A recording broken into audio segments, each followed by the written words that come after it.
Hi, ഞാൻ ദീപക്. ഇന്ന് ഞാൻ സീ ഫുഡ് പാചകത്തിന് മുമ്പ് എങ്ങനെ പൂർണ്ണമായി അല്ലെങ്കിൽ ഡീഫ്രോസ്റ്റ് ചെയ്യാമെന്ന് വിശദീകരിക്കാം. ഏറ്റവും മികച്ച രുചി ലഭിക്കുന്നതിന് പാചകത്തിന് മുമ്പ് സീ ഫുഡ് ഡീഫ്രോസ്റ്റ് ചെയ്യുന്നത് ഏറെ പ്രധാനപ്പെട്ട ഒരു കാര്യമാണ്.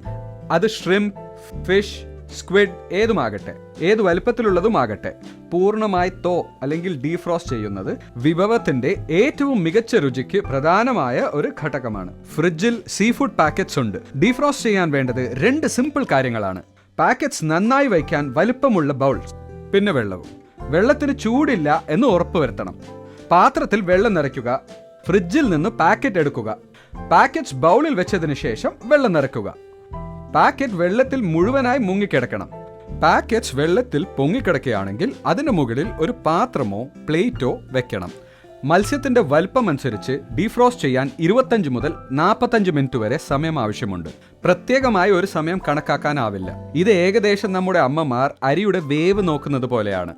ഈ പാക്കറ്റ്സ് 45 മിനിറ്റ്സോളം വെള്ളത്തിൽ ഇരുന്നതാണ്.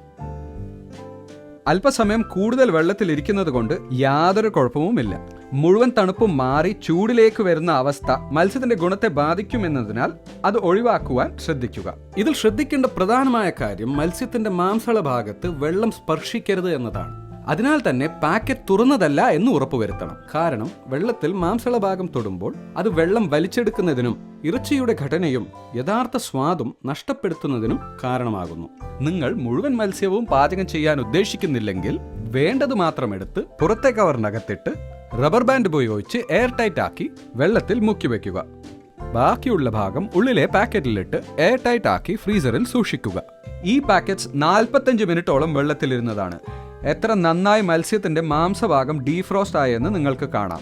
ചെമ്മീൻ ഉപയോഗിച്ച് ടെമ്പുറ പോലുള്ള വിഭവങ്ങൾ പാചകം ചെയ്യുമ്പോൾ ഒരു ടവൽ ഉപയോഗിച്ച് ഈർപ്പം മാറ്റി പാചകം ചെയ്യുക. അത് വിഭവം കൂടുതൽ ക്രിസ്പി ആകുന്നതിന് സഹായിക്കും. ഈ വിവരങ്ങൾ നിങ്ങൾക്ക് ഉപകാരപ്രദമായെന്ന് ഞാൻ വിശ്വസിക്കുന്നു. ഇനി നിങ്ങളുടെ പ്രിയപ്പെട്ട വിഭവങ്ങൾ തയ്യാറാക്കി കുടുംബത്തിനോടൊപ്പം ഏറെ സ്വാദോടെ ആസ്വദിക്കൂ.